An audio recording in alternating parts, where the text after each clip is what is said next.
rero nawe nubona ibibazo bije jya uhindura amaso urebe Imana, nurangiza ubibwire ngo mva rero Mana, uru rugamba si urwanjye, ndaruguhaye. Kuko iyo urugamba waruhaye Uwiteka, burya imbaraga z'abaturage ziba mu bushobozi bw'imbaraga z'ingabo zawo. Mwigeze kumva mu minsi ishize perezida abwira abanyarwanda ngo umva, ngo ibingibi mubimparire, mwe mujye muryama musinzire. Mu yandi magambo mbahaye icyizere kidashidikanywa ko kubarinda ni responsibility yanjye, mwe mujye muryama musinzire. N'Imana nayo niko itubwira, iratubwira ngo izo ntambara ni muzimpe mwe musinzire, izo ntambara ni muzimpe mwe muruhuke, mwe nimuntumbire munyizere, nimurangiza mureke mbarwanirire intambara. Rero nicyo Dawidi yari yarasobanukiwe. Ntabwo yagiye kurwana na Goliyati kuko yari yizeye imbaraga ze, ntazo yari afite. Ntabwo yagiye kurwana na Goliyati kuko yari yizeye intwaro ze, ntazo yari afite. Ntabwo yagiye kurwana na Goliyati kuko yari yizeye experience, kuko ntayo yari afite. Yari yizeye gusa yaramubwiye ngo Goliyati, wowe unteranye icumu n'agacumu n'ingabo ntoya n'inini n'abazigutwaje za reserve, ngiye nguteye mu izina ry'Uwiteka Imana ya Isirayeli nyiringabo. Kandi uyu munsi kubera ko iyo Mana nyizi irakungabiza n'izi ngabo z'Abafilisitiya kuko wayisuzuguye. Kandi impamvu mbikubwiye, uru rugamba si urwanjye, it's not about me. Muri iki kintu abakristo mutari mwasobanukirwa, nufata ubuzima bwawe ukabuha Yesu, haleluya, n'intambara ujye uzimurekera. Ikintu nigeze mu gutumva Yesu, ubu buzima ko nabuguhaye none bakaba bashaka kubunyambura, azakubwira ati urwo rugamba si urwawe, ngiye mfite ubushobozi bwo kurinda ibyo bambikije. Nibyo Paulo yanditse aravuga ngo iyo twizeye ifite ubushobozi bwo kurinda ikibitsanyo cyacu. Amina. Wowe ujye urinda ibyo yakubikije, urinde gukiranuka kwawe, urinde kwizera kwawe, hanyuma nurangiza umubwire ngo noneho ibisigaye watch over me. Ubu buzima ndabukwihereye uburinde. Imana niguha akazi, yewe murambe babwira ntimugire ngo ni bya bindi abantu bavuga ngo oya noneho nta n'impamvu nawe mfite ko nta nyungu nkifitemo. Buri Imana niguha akazi ujye uyubahisha ibiva mu kazi kawe, ariko nurangiza ugashingana ubwira Imana ngo rero Mana, aka kazi niwe wakampaye, nzajya nkakubahisha ariko nawe ukarinde. Nubona abantu bagutwariye akazi, ubwo izabiguhaya kandi bizabiguhaya kandi, ibyo guaranteed ndabikubwira. Nuba ufite business jya ukuramo ibyo wubahisha Imana, kuko ubwo muzaba mwacanze umutungo. Uyu tumva rero Mana, jewe dore iki cya 10 nkuzaniye, ariko nawe sinyambe babwira ngo nutanga icya 10 ujye ukivugiraho, ariko nawe undindire business, uyirinda abanyamashyari, uyirinde ingegera n'ibisambo, uyirinde abesukuro, ariko nanjye nzajya nkubahisha ibyo umpaye. Uzaba uzi ngo iyi Mana, iyi business nayihaye niyo izayicunga, kandi iryo ni isezerano ryayo. Urugamba si urwawe, ni urwayo. Jehovah Sabaoth, Uwiteka nyiringabo, Imana iturwanirira. Amina. Umutekano w'abaturage uva muri discipline n'ubushobozi bw'ingabo z'igihugu cyabo. Urumva buriya umuntu wagira security, abanyamerika bo, iyo umunyamerika agiye ahantu arabanza akiyandikisha muri ambasade bakamenya ko hari, kandi bigira umumaro. Twigeze kujya Sierra Leone, reka ndangirize kuri iyo nkuru dusenge. Noneho tugezeyo tumazeyo iminsi 4, twari hamwe n'abanyamerika twagiye kwigisha abanyamasengesho baho. Intambara iraturika hagati witwa Paul Kuruma n'uwitwa Fodesango. Intambara iraturika mu mujyi. Abanyamerika kubera ko yari yandikishije kuri ambasade, bahise bohereza imodoka yo kuri ambasade izaho twari turi, bati tuje kukujyana. Batanze itegeko ngo tweva ko abanyamerika bose. Naravuga ati ntabwo nshobora gusiga abagenzi banjye n'igihe wabazanye. Bavuga ati uko byagenda kose bazane nabo tubajyane. Turagiye badukubita mu ndege ya UN, baratwambutsa batujyana hakurya Conakry, kubera yuko hari abaturage bafite umutekano kuko ingabo zabo zihora ziri maso. Amina. Imana yacu reka kugira ngo izi ngabo zose ziriya mu serivisi kandi ndiso umutekano wawe ni responsibility yanjye ariko icyo ugomba gukora ugomba kubuzwi ko hari amen ugomba kubuzwi ko hari hanyuma hasigaye nawe ukaguma munsi y'igicucu cy'isumba byose aho turindirwa Samweli wa mbere ibice 17 turasoma duhereye ku murongo wa 45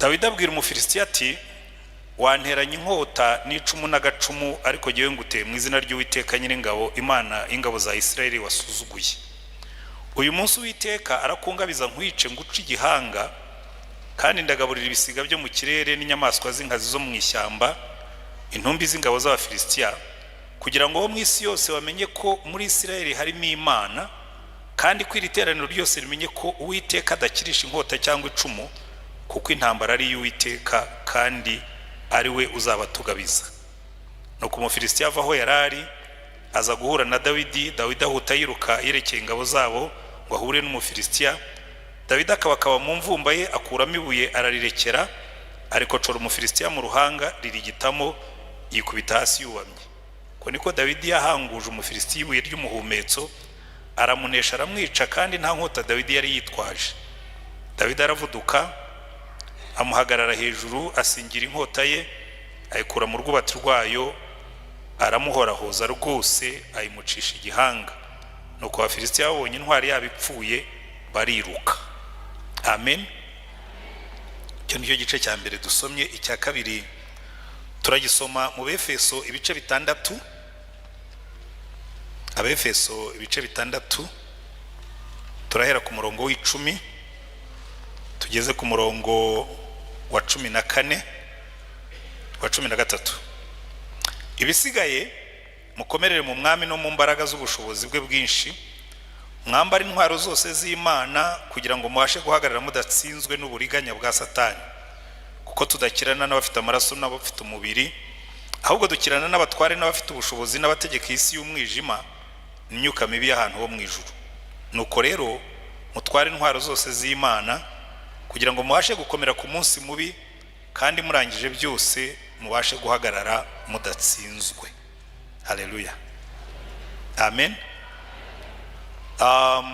abasengera hano murabizi turi mu minsi tumaze twiga ku nyigisho z'urutonde z'uruhererekane ibyo twita series z'amazina y'Imana haleluya murabizi abantu batandukanye bashingiye ku izina Imana yahaye Mose Jehovah Yahwe bagiye bakora amazina atandukanye bakita Imana amazina Aburahamu ku musozi wa Moriya agiye gutamba umuhungu we hanyuma Imana iramutabara imuhise kurume yo gutamba hanyuma aho hantu ahita Jehovah Jireh Yehova Yire ko tuyita mu Kinyarwanda Uwiteka Imana ituma biboneka mu yandi magambo Imana itugaburira Imana idutunga Imana itubeshaho haleluya umukozi w'Imana Mose bararwana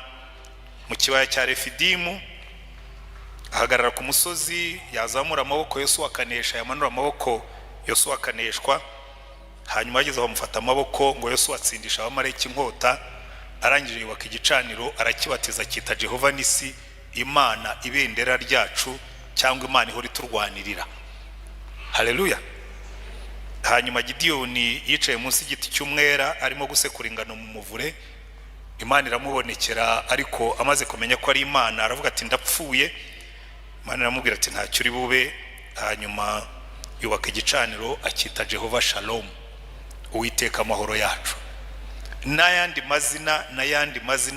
mazina ndenda kubabwira buri muntu wese muri twe wigeze akorana n'Imana wigeze abona Imana imukorera ushobora kuba ari wisi Imana izina nawe ntumenye ko wayise izina haleluya ahubwo reka nkubaze haba waba ushobora kwibuka igihe Imana yakoze ikintu ukicara ukavuga ngo umva Mana uri Imana? Haleluya. Hari igihe umuntu yicara akavuga ngo umva Mana uri Imana. Amina. Mfite umwana w'umukobwa, hari ubwo abantu bajya banga gutanga ubuhamya bwo mu rugo, ariko buriya nka biriya netina ngondo bakoze ni byiza. Burya mujye mutanga ubuhamya bw'iwanyu, kuko burya ubuhamya bw'iwanyu nibwo bw'iwanyu. Hari abantu bakunda ibintu byo hirya kure bya generalite, ngo ntukavuga ibintu byawe, ngo ntukishyira ahagaragara, jya uvuga ibikureba. Ishimwe ryawe riba ari iryawe, n'ibyaha byawe wihannye biba ari ibyawe. Ibyo ni byo abantu bakunze kumuza, ngo ntukavuga ibyaha byawe. Kandi Imana yarangiriye neza, reka nyibabwira ko nari umunyabyaha, Imana ikangirira neza. Amina. Cyo rero nendaga kubwira si icyo, twese burya tujya twita Imana izina. Muri 94 twabyaye umwana w'umukobwa. Hanyuma murabizi abagabo tuba dufite responsibility ikomeye cyane yo kubona izina uzita umwana. Hanyuma na madamu turicara ndamubwira ntuya mwana tumushakira izina rikwiye igihe tuvuyemo. Turashakisha, hanyuma tumwita Uwirinze. Uwirinze. Hari abantu bajya basoma izina rye wenda nk'iyo yanditse ku bipapuro bakamwita Uwirinze. Ni Uwirinze, kuko twabonye Imana irinda umuntu. Imana ikakurinda, ibintu bikaza ukabibona, bombe zikagwa zikagucaho. Umva, ku itariki ya 19 z'ukwezi kwa 4 twari hariya muri stade. Ubugeti yanjye sinzongera kuyimenya, barazihindaguye. Najyaga njyayo kuri 19 z'ukwezi kwa 4, najyaga njya hariya nkicara munsi ya iskariye ya 6, niho twabaga. Nkibuka bombe igwa mu metero 2 aho nasengera. Nari nicaye ndimo gusenga saa 12 n'igice za mu gitondo, kubita igikompura kiraza kigwa mu metero 2 zaho nicaye nka hariya. Amayekara yose agenda agana hirya, ntiyagaruka hano. Igihe tukivuga ngo baraturashe mu 8 barasamo, mu 10 barasamo, muri 12 barasamo, byo biza biri on target. Hanyuma byose birangiye ndavuga ngo twabonye ukuboko kw'Imana iturinda. Haleluya. Umwana twabyaye tumwita Uwirinze. Uw'Imana irinze. Kajya umenya ngo Imana ni umurinzi wanjye, agahora ari urwibutso. Washobora kutabimenya kuko yarataravuka, ariko giye iyo murebye ndavuga ngo uzahora uri reminder y'ukuri resulta y'uburinzi bw'Imana, kuko Imana itaturinda ntawe yaravutse. Amen. Wigeze uhura n'Imana uyita izina? Wigeze ugira ahantu Imana yagusanze iteka ryose wahasubira ukumva Imana irongeye ibaye nshya kuri wowe, ukavuga ngo ya Mana twahuriye aha ngaha? Hari Imana yo ku migezi, hari Imana yo muri stade, hari Imana y'ikabuye. Twarayikabuye hasaga nabi. Ndicara numva byiringiro biraheze, ndicara nzamurijwe mbwira Imana ngo Mana n'ahantu hasa naha urahari. Iyo nyuze ikabuye iteka ryose ndeba ahantu icyo kirundo cy'amatafari cyari kiri, nkumva na parika imodoka nkagenda nkongera nkahicara, nkongera nkumva ijwi ry'Imana ryambwiye ngo nuca mu muriro ntuzashya, nuca mu migezi ntizagutembana, nuca mu mazi ntazakurengera kuko ndi kumwe nawe. Haleluya. Baburahamu bari bafite imisozi yabo, ba Mose bari bafite imisozi yabo, natwe dufite iyacu. Ni nabyo njya mbwira abantu bavuga ngo ariko ngo kuki musenga ngo Imana ya Isirayeli? Ngiye sinyasenga Imana ya Isirayeli, senga Imana y'u Rwanda, kuko niho nahuriye nayo. Imana ya Aburahamu niyo Mana ya Rutayisire. Yaba Imana yawe ariko Mana ya Aburahamu, Mana ya Isaka, wajya uvuga ngo Mana yanjye. Iyo niyo nzi. Aburahamu yarazi Imana ye, nanjye nzi yanjye kandi nimwe. Ariko bakunda kwisengera Imana ya Aburahamu na Isaka na Yakobo, mujye mukomeza ntacyo bizayitwara. Ariko giye nkunda kwivugira Mana yacu, ya yindi twabonye cyagiye. Sibyo ra? We ntiwayibonye? hari abantu njye ndeba nkabona ntabwo wayibonye. Hari abantu tuba tubiziranyeho, twarayibonye, twabonye Imana igenda, twumvise Imana ivuga, tuyita amazina. Haleluya. Rero nagira ngo uyu munsi tugiye kwiga, kandi buriya niba warigeze kubona Imana mu buryo nk'ubwo ngubwo mbabwira, hari ikintu kimwe kinezeza, kuko ibyo wahuye nabyo kirya gihe ushobora kutazahura nabyo bundi bushya, ariko uzahura n'ibyenda gusa nabyo. Uzahura n'ibigutera ubwoba, uzahura n'ibigukanga, uzahura n'ibigukangisha, uzahura n'ibikwihebesha, uzahura ni hanyuma wibuke ngo ya Mana twahuye hahandi, iyo niyo Mana nzakorera. Ya Mana wahuye nayo cya gihe iracyari ya yindi. Ya Mana wahuye nayo ikakurinda iracyari ya yindi. Ya Mana yaguhaye ibyo wari ukeneye iracyari ya yindi, yo ntihinduka. Niyo mpamvu mu izina ryayo yaravuze ngo izina ryanjye ni ndiho. Ni ukuvuga ngo simpinduka, nta n'umugambi mfite wo guhinduka, nta n'igishobora kumpindura. Haleluya. Iryo zina rigumaho.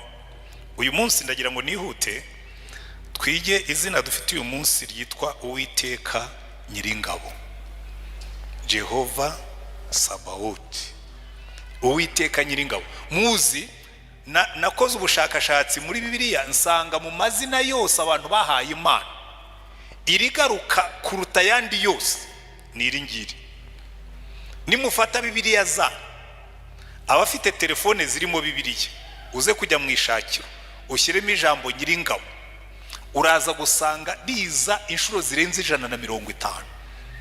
Ushatse Jehovah Jaire, Jehovah Jire, Jehovah Nisi, Jehovah Shalom, Jehovah Rafa, uzasanga wenda riza muri rimwe cyangwa kabiri, ariko ntabwo rigera mu 150. Izina ry'Imana riza kuruta yandi ni Uwiteka Nyiringabo. Haleluya. Buriya rero iyo abantu bagiye bita Imana izina bakarigarukaho wagombye kubitekereza cyane. Nasubiye inyuma ndashaka, ariko kuki abantu bakunze muri Bibiliya mu isezerano rya kera, ubwa mbere tubona iryo zina ritangira ku gice cya mbere cyo muri Samuel wa mbere, ariko guhera kuri Samuel wa mbere, mbere ya Samuel wa mbere nta iryo zina uribona, ariko guhera kuri Samuel wa mbere riragaruka no mu bahanuzi kurinda bigera kuri Maraki, yitwa Uwiteka Nyiringabo. Kandi biratangaje cyane. Nasubiye inyuma nshakisha ingabo z'Uwiteka, nsanga ari nyinshi pe. Zirimo amatsinda 3. Itsinda rya mbere ni ingabo zo mu ijuru, kandi Bibiliya itubwira ngo mu ijuru Imana ifite abamarayika uduhumbi n'agahumbagiza. Mbese Yohana yarababonye ananirwa kubabara. Muze kureba mu byahishuwe ibice 5, reka wenda muhabasomere kugira ngo twihute. Mu byahishuwe ibice 5 Yohana yabonye mu ijuru, umurongo wa 11 aravuga ngo ndareba numva ijwi ry'abamarayika benshi bagose ya ntebe na bya bizima na babakuru, umubare wabo wari inzovu ubundi ni 10,000. Inshuro inzovu, umva wafata 10,000 ugakuba ni 10,000, ariko ubundi ngira ngo ni expose 10,000, ariko asanga ntibihagije n'uduhumbi n'agahumbagiza. Uyu mubare ntabwo wawubara. Inzovu, inzovu n'uduhumbi n'agahumba, mbese mu yandi magambo aravuga ngo nabonye abamarayika batagira umubare. Izo ni ingabo z'Imana.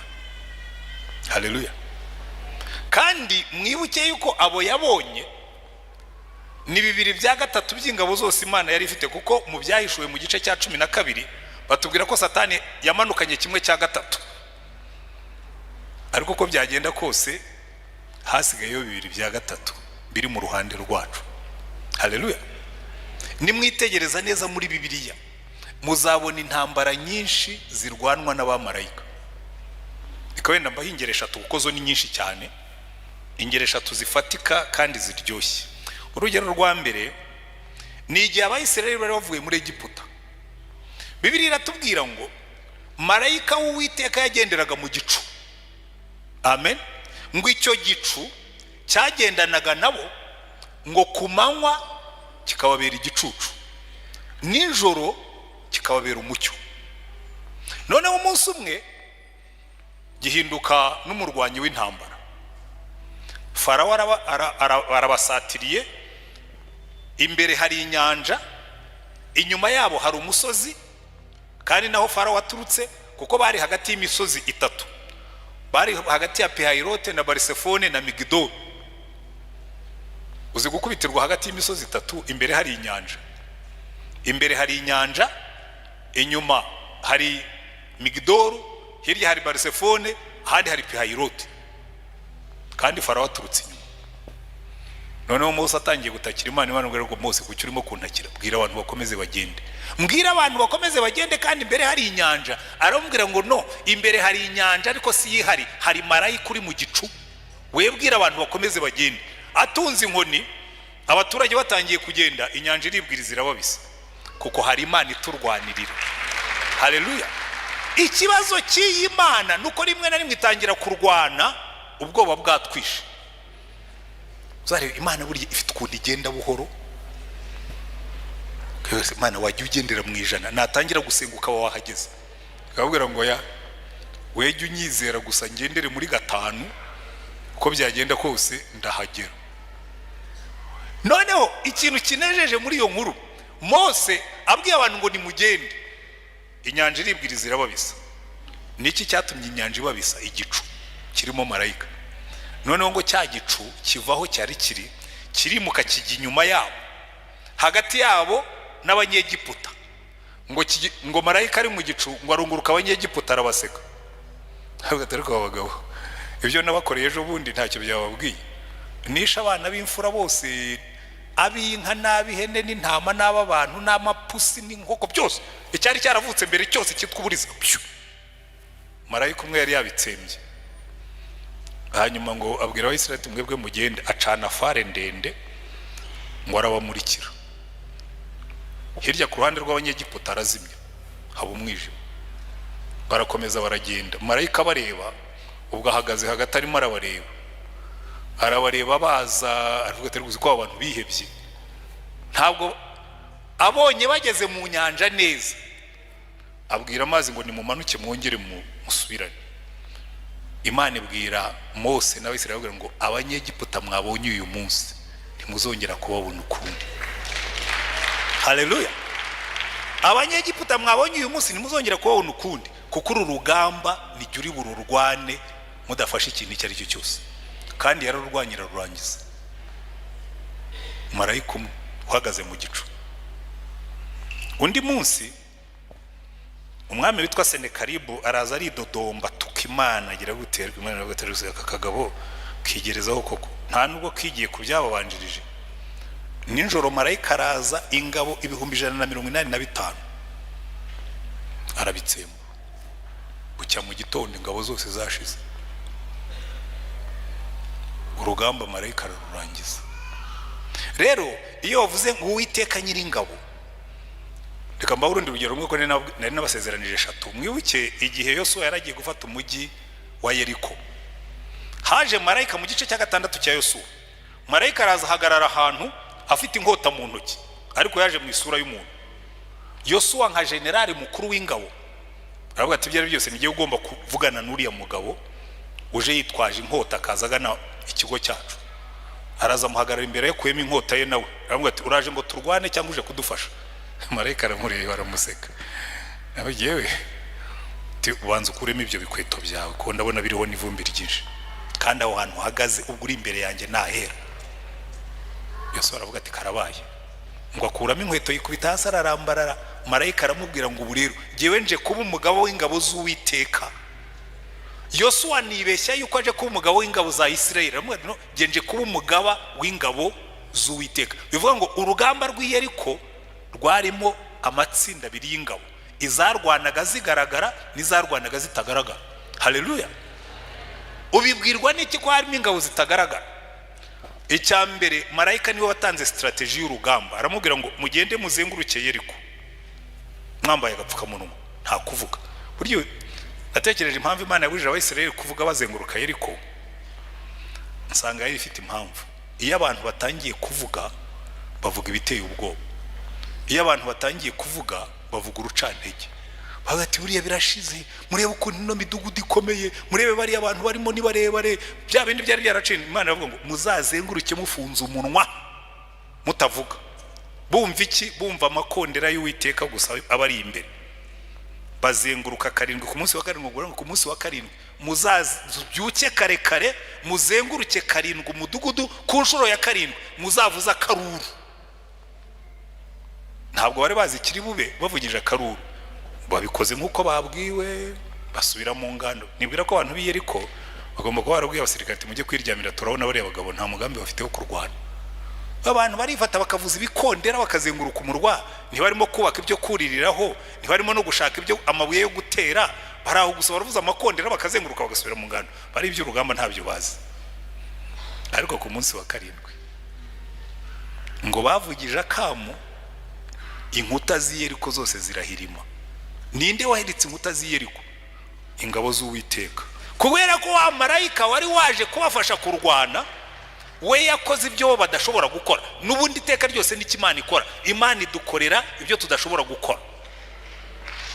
Haleluya. Ubwo Yesu yasubiraga mu ijuru, ngo abamarayika baramubaje batarose bose ko wari wagiye hariya mu isi tubwiye ko ugiye kubacungura, tukabona wigarukiye, buriya waracunguwe?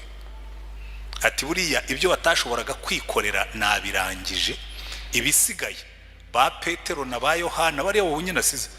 Baramubwira ati Petero na Yohana ba bandi bajya kuroba wazutse.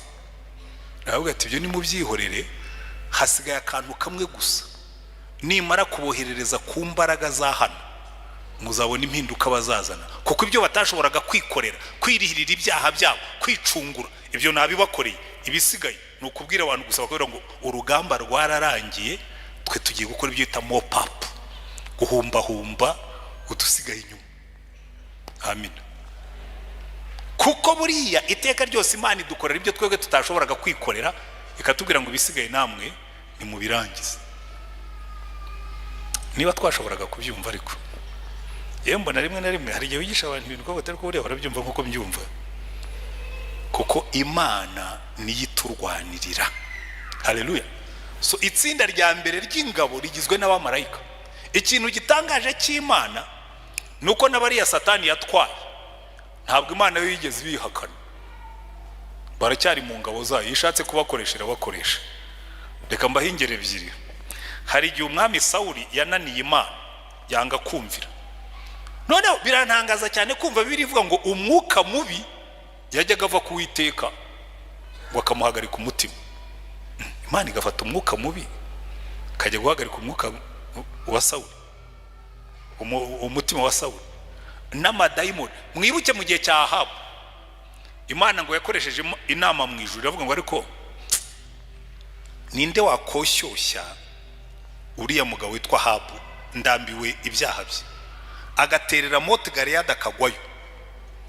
Noneho Mikaya aravuga ngo nabonye imyuka y'ibinyoma iteraniye imbere y'Uwiteka, iravuga ngo duha uburenganzira tugende tumushukashuke. Ngo Imana irayibwira ngo nimugende. Ngo imyuka iragenda ijya mu bahanuzi be. Igitangaje nuko Mikaya yarabivuze koko, aravuga ati abahanuzi bawe ni wongo tu, ni ibinyoma. Ngo ati ngaho noneho wowe vuga iby'Imana yagutumye. Ati Imana yambwiye ngo izi ngabo zimeze nk'intehe zitagira umutware, nibisubirireyo. Abwira Yehoshafati ngo sinakubwiye uyu mugabo ntajya ampanurira ibyiza, ngo mugikubite mu gihe amazi y'agahimano kugeza igihe nzagarukira. Aramuga ati ndahiye Uwiteka Imana nkorera, nugaruka Imana izaba itaravugiye muri jewe. Ntiyagarutse. Kubera iki? Hari imyuka n'imyuka mibi ntakishobora gukora Imana itayihaye uburenganzira. Haleluya. Kuko Uwiteka ni nyiringabo, na ziriya arazitegeka. Itsinda rya kabiri, kuko ibyo yaremye byose Imana ibikoresha uko ishaka.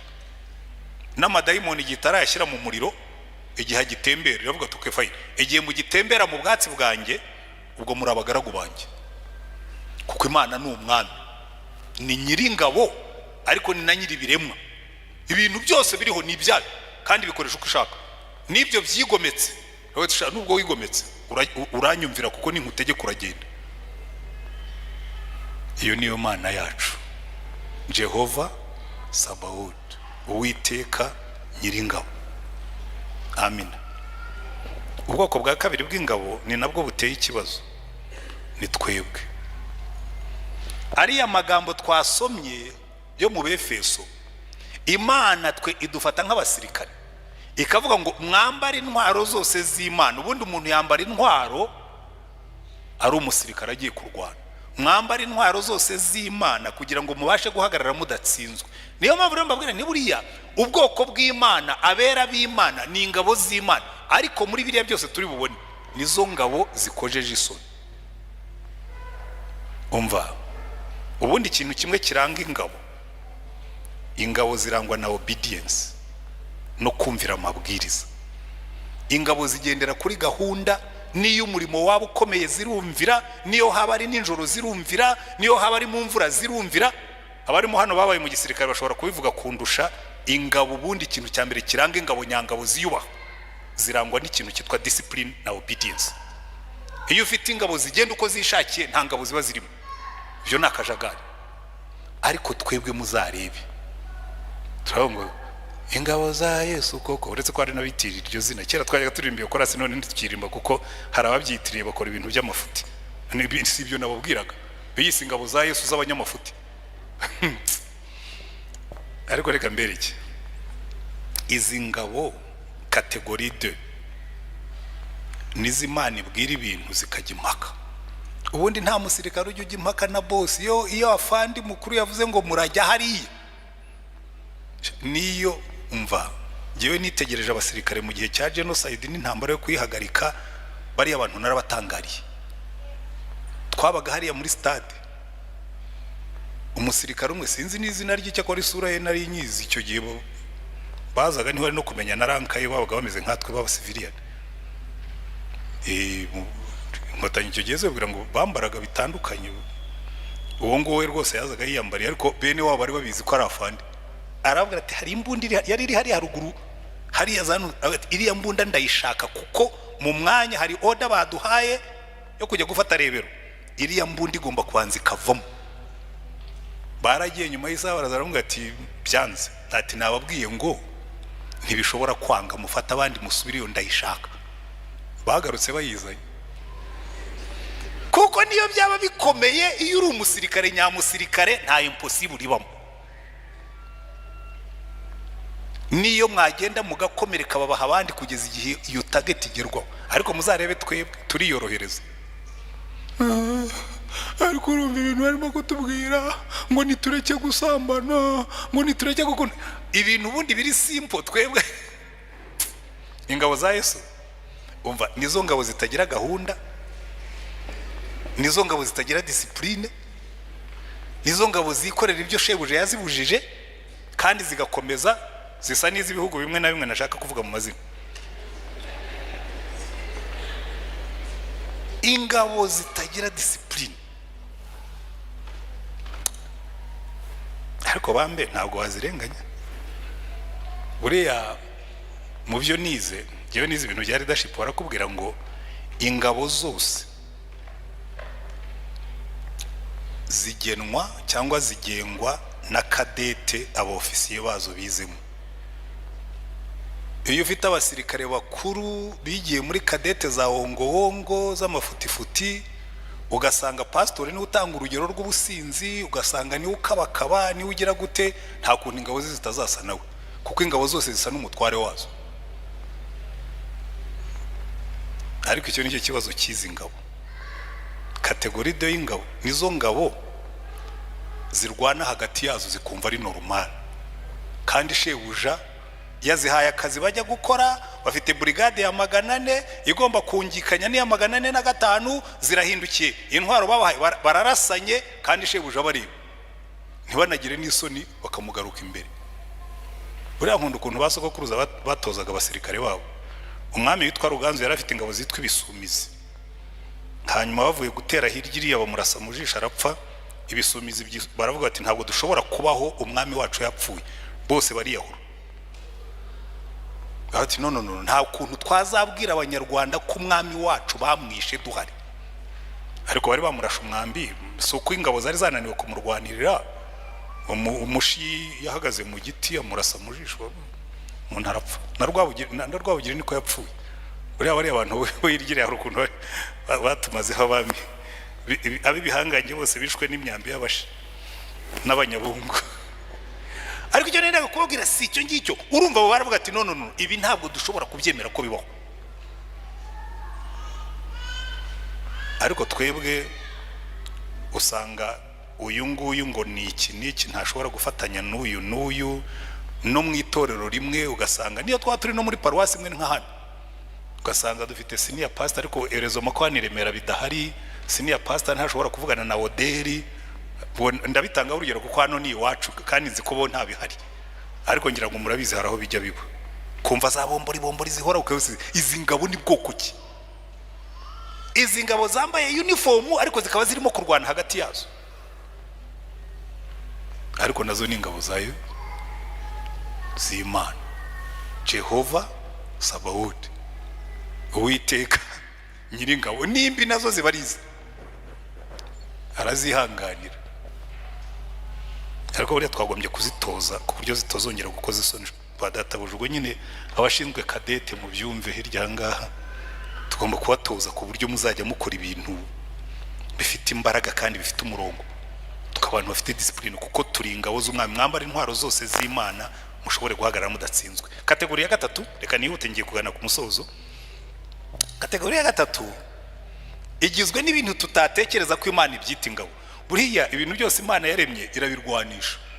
Buriya Dawidi ajya kwica Goliyati, yaraje Goliyati aza afite intwaro, afite ingabo, afite icumu, afite agacumu. Dawidi aza afite ibuye, aravuga ati mu maboko y'Imana iri buye riraruta intwaro zose ushobora kuzana. Iyi misiri iraruta intwaro zose wazanye. Kuko Imana yo buriya hari amagambo nkunda cyane, reka tuyasome muri Yoweri ibice 2 twihuse. Imana yavuga ngo hari ibintu Imana yita ingabo zayo ugatanga roze, nibi nabyo Mana ubyita ingabo zawe, ingabo z'ibyaremwe. Muri Yoweri ibice 2 umurongo wa 25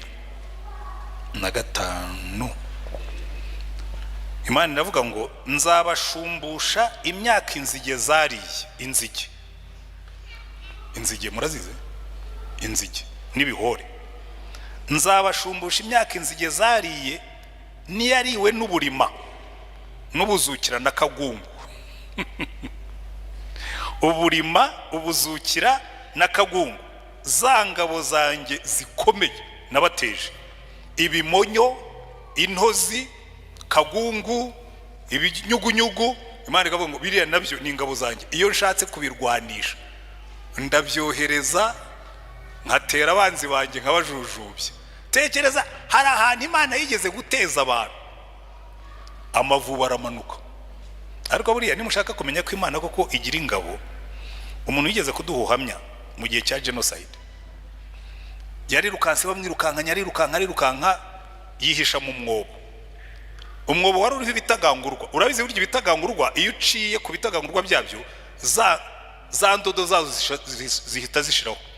Igihe abandi bakirimo kumushaka, ibitagangurwa biribwiriza bisubizaho intagangurwa, biradoda neza ku buryo wareba ukabona nta ubudodo bwagiye. Abantu barazahagarara imbere y'umwobo baravuga ati byari byose niba yanagiye ntiyagiye muri uyu mwobo, kuko iyo ajya muri uyu mwobo izi ntagangurwa ntiziba zikiriho, bacaho baragenda. Izo ni ingabo z'Uwiteka ashobora kohereza zikakurwanirira. Hari ingero nyinshi. Abandi birukankanye umwana aragenda yicara munsi y'igiti, harimo umutiba w'inzuki. Sinzi cyamanuye umutiba w'inzuki, wikubita hasi, inzuki ntizamurya ariko zirara muri ba bantu. Shogo zirabi. Ubwo n'ubuhamya tugenda tubona. Ibintu byose Imana ishobora kubihinduramo ingabo ikabikoresha iyo ishaka kukurwanirira. Haleluya. Niyo mpamvu Imana ivuga ngo za ngabo zanjye za kagungu n'uburima n'ubuzukira n'ibimonyo n'intozi, ngo za ngabo zanjye nabateje. Rero Imana yacu niyo mpamvu ivuga ngo ndi Imana Nyiringabo. Haleluya. Ariko reka nangirize kuri ijambo Dawidi yabwiye Goliyati. yaramubwiye ngo Goliyati ibi bintu urimo gukora nuko utasobanukiwe urwana nawe. Yaramubwiye ngo uru rugamba si urwanjye, uru rugamba ni urw'Uwiteka Nyiringabo, nguteye mu izina ry'Uwiteka Nyiringabo, Imana y'ingabo za Isirayeli wasuzuguye. Uyu munsi Uwiteka arakungabiza nkwice nguce igihanga kandi ndakugaburira ibisiga byo mu kirere n'inyamaswa z'inkazi zo mu ishyamba, intumbi z'ingabo z'Abafilisti, kugira ngo abo mu isi yose bamenye ko muri Isirayeli harimo Imana, kandi riteraniro ryose rimenye ko Uwiteka adakirisha inkota cyangwa icumu, kuko intambara ari iy'Uwiteka kandi ari uzabatugabiza. Ndagira ngo mutahanire ijambo, intambara ni iy'Uwiteka. Ntabwo nzi urugamba urimo kurwana narwo, ntabwo nzi intambara uhanganye nayo, ariko nufata iyo ntambara ukayibwira Imana ngo mva rero Mana ibi bibazo ndabiguhaye. Nyakunda kubabwira hano inkuru, ntabwo ari umugani, ni inkuru.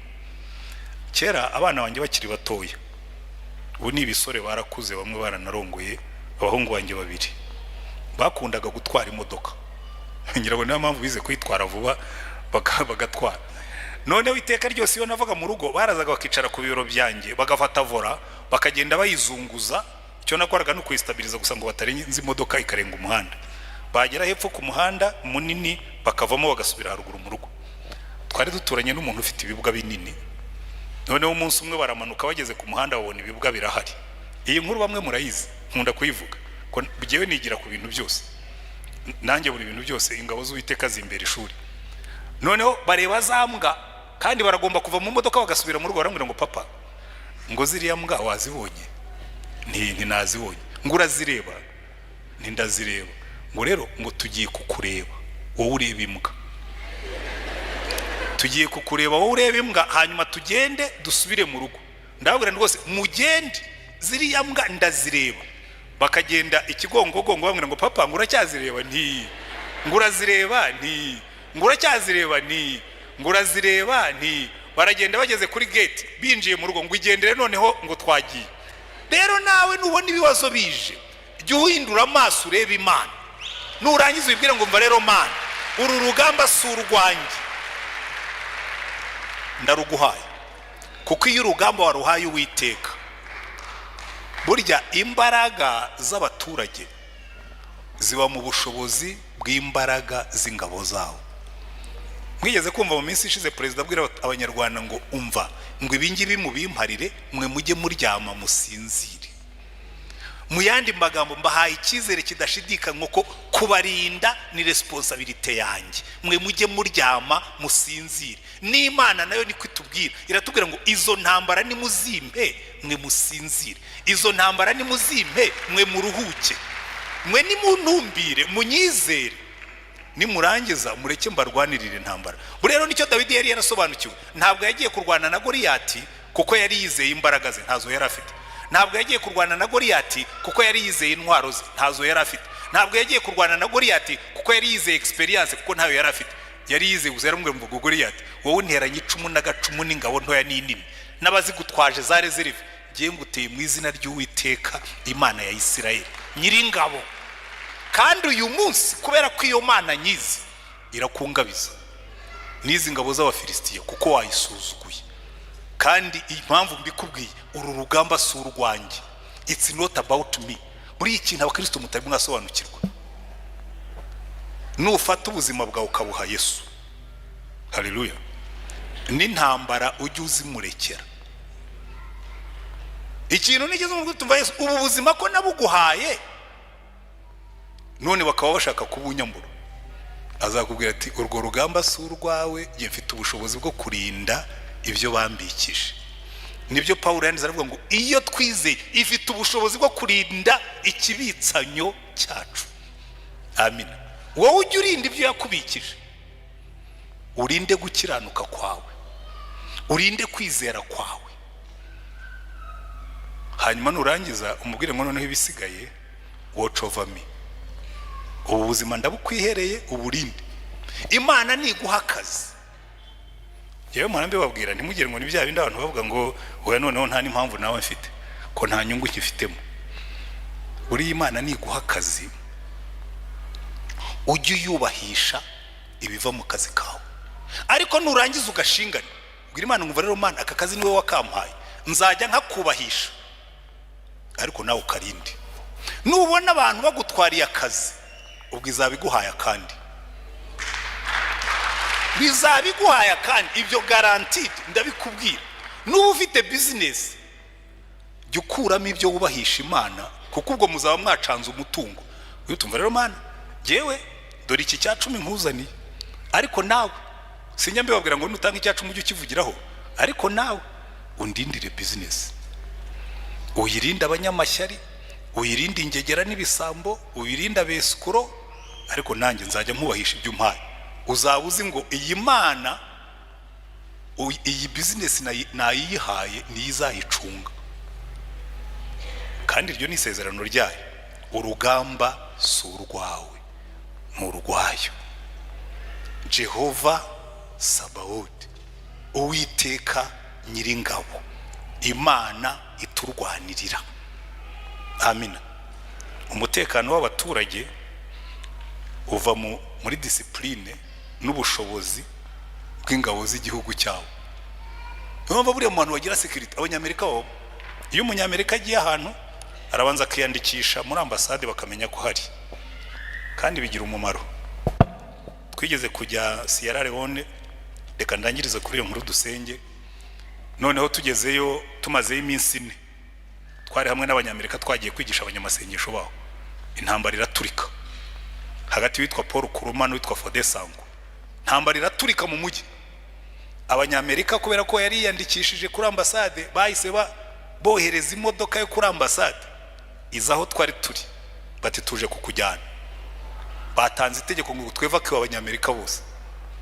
Aravuga ati ntabwo nshobora gusiga abagenzi banjye n'igihe wabazanye. Aravuga ati uko byagenda kose bazane nabo tubajyane. Turagiye badukubita mu ndege ya UN, baratwambutsa batujyana hakurya Conakry, kubera yuko hari abaturage bafite umutekano kuko ingabo zabo zihora ziri maso. Amina. Imana yacu reka kugira ngo izi ngabo zose ziri mu service kandi ndiso. Umutekano wawe ni responsibility yanjye, ariko icyo ugomba gukora ugomba kubuzwi ko hari. Amen. Ugomba kubuzwi ko hari, hanyuma hasigaye nawe ukaguma munsi y'igicucu cy'isumba byose aho turindirwa. Jehovah Sabaoth, Uwiteka Nyiringabo.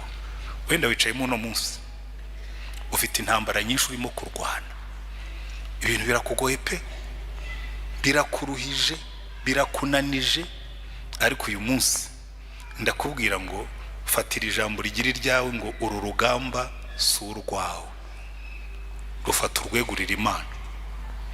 Nuzicara mu kazi urimo gukora ukabona abantu rwose akazi kawe wakundaga abantu barimo baragashaka, barimo barakanuganuga, ujye wicara uvuge ngo hari ikintu kimwe nzi, hari Imana indwanirira indebereraho nge ntareba, nicyo nyikundira. Amen. Iyo ufite imyaka nk'iyanjye hari byinshi waramenye ku Mana, ubu nakomeza nkarondogora nkomeje, ariko hari ikintu kimwe nzi. Hari ijambo Imana yigeze kumbwira ngo ntukavunwe n'ibyo utabona. Ibyo utabona nzajya mbikurebera, ujye wita ku byo ureba kandi bikugoye ujye ubimpereza, hanyuma ibyo utabona aho nzajya mpakubera. Umuntu akaza kuvuga ati abantu barimo ngabaganira, ntabwo bwebwe mubizi ibyo ngibyo Imana yarambwiye ngo sinkabitindeho, yo irimo irabireba. Papa urebe ziriya mbwa, twe turakomeza tukurebe.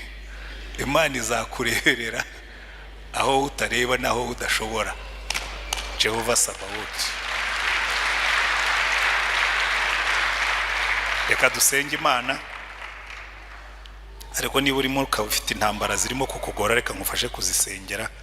Tubwire iyo Mana yiyemeje kutubera Imana Nyiringabo, uturwanirira intambara. Zamura ikiganza ariko nawe banze urebe uvuge ngo ariko ubundi iyo nsaba Imana, erega buri iyo tutajyana n'uwo munyamerika ntabwo tuba twaravuye Sierra Leone. Twakijwe nuko dufite umunyamerika kandi nawe yari yandikishije kuri ambasade babizi ko hari. Iyo tutagira umunyamerika twebwe ntawe ari kutweva ko icyo gihe u Rwanda rwari rutarakomera nkuko dukomeye uyu munsi. Rero reka mbabwire, banza wiyandikishe mu bana b'Imana, hanyuma nurangiza ujye ubwira Imana ngo Mana papa ziriya mbwa uzirebe, jyewe ndakomeza nkuhange amaso, hanyuma dusenge Imana. Niba wumva washaka kwakira Yesu uyu munsi, kuko ijambo ry'Imana riratubwira ngo abamwizeye, abamwakiriye bakizera izina ryabahaye ubushobozi bwo kuba abana b'Imana, aho niho duhera. Ariko niba warakiriye Yesu ukaba ufite n'intambara, niyo waba utaramwakira ukamwakira uyu munsi kandi ufite n'intambara, byose mubwire tumva rero Yesu ndiyandikishije, ariko guhera uyu munsi izi ntambara ndaziguhaye. Uwumvise umwuka avugana nawe uzamura ikiganza aho uri, dusenge Imana. Turagushimye Mwami Imana yacu, iri zina abahanuzi bararikwise, iri zina bana barisubiyemo, iri zina ba Dawidi barisubiyemo, iri zina abami basenga bararivugaga, nuno munsi natwe turacyarivuga, uri Uwiteka Nyiringabo. Ingabo zose z'ijuru, ingabo zose z'isi, n'ibyo waremye byose ushobora kubidukoreshereza kugira ngo turengere. Ndasengera abantu bose bicayemo hano, abamanitse ibiganza kubera ko bashaka kubanza kwinjira muri liste y'abana bawe, abo bandike mu gitabo cy'ubugingo. Kandi abamanitse ibiganza kuko bafite intambara barimo kurwana nazo zibagoye, mu izina rya Umwami wacu Yesu Kristo, niwe wavuze ngo babiri nibahuza umutima kugira icyo basabira, muhuje umutima nabo, izo ntambara baziguhe, kandi nurangiza uzibarwanirire ku buryo hazavamo ubuhamya buzahesha izina ryawe icyubahiro. Wumve gusenga dusengeye imbere yawe uyu munsi, uzugendane natwe Jehovah Sabaoth, Uwiteka Nyiringabo, Imana idukunda, Imana itubereye umubyeyi, kandi Imana yiteguye kuturwanira mu bihe byose. Uhabwe icyubahiro, uhabwe amashimwe, natwe duhe umugisha iteka ryose tukunezerwe, mu izina rya Umwami wacu Yesu Kristo, amen.